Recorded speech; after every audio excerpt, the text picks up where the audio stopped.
It is exactly 1 p.m. East African time. Good afternoon and welcome. This is the great KBC. Now it's time for KBC Lunchtime News. I'm Ben Troy-Njue, and the lovely lady on the bottom of your screen is Lensa Odingo. Time for a comprehensive and detailed report right here at Channel 1. Remember, we are broadcasting live from the broadcasting house here in the county of Nairobi, and also we are live on all our social media platforms. For comments, suggestions, or even where you are watching us from, we highly recommend.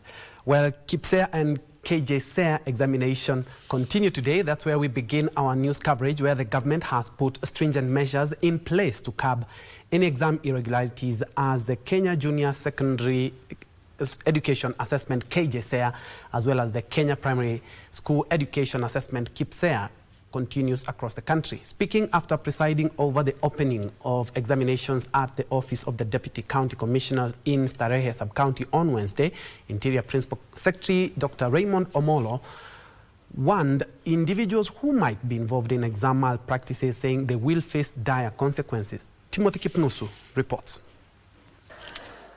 Day 3 of the Kenya Junior School Education Assessment KJSEA and the last day of the Kenya Primary School Education Assessment KPSEA. Interior Principal Secretary Dr. Raymond Omollo was here to oversee the opening of the examinations at Starehe Deputy County Commissioner's office in Nairobi.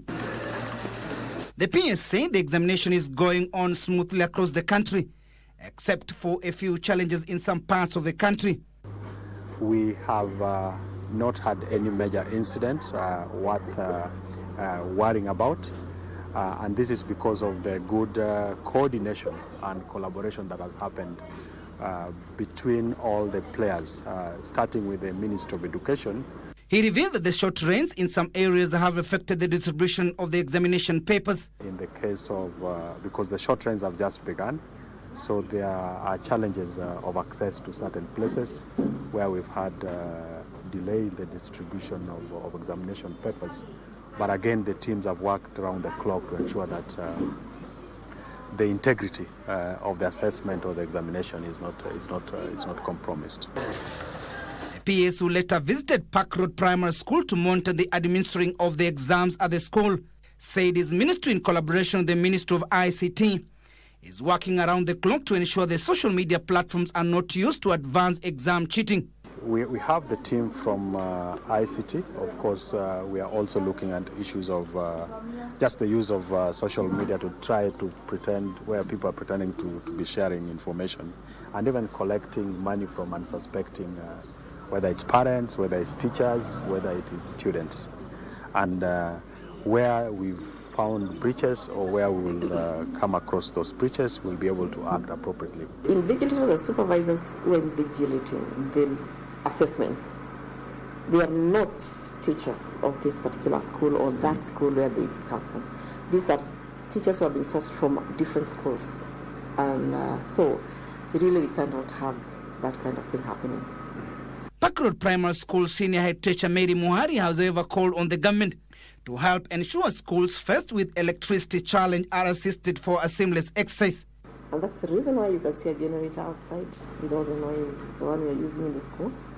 We light it up for the learners to do exam and to learn even other days in the morning, for about 2 hours or 3 hours in the morning. So that means that we have to buy fuel every day, not less than 2,000, to run this generator. It has been a very stressful situation in the school. Over 1.2 million learners in grade C are sitting for the Kenya Primary School Education Assessment KPSEA, while 1.13 million learners grade 9 are writing the inaugural Kenya Junior School Education Assessment KJSEA. That will determine placement in senior schools, previously known as high schools. As the examination for the Kenya Primary School Education Assessment for grade 6 as well as a Kenya Junior School Education Assessment for grade 9 continues, the government through the Ministry of Education as well as the Ministry of Interior has read a riot act to officers and center managers who might be involved in exam cheating, saying they will face full force of the law once found. Timothy Kipnusu for Lunchtime.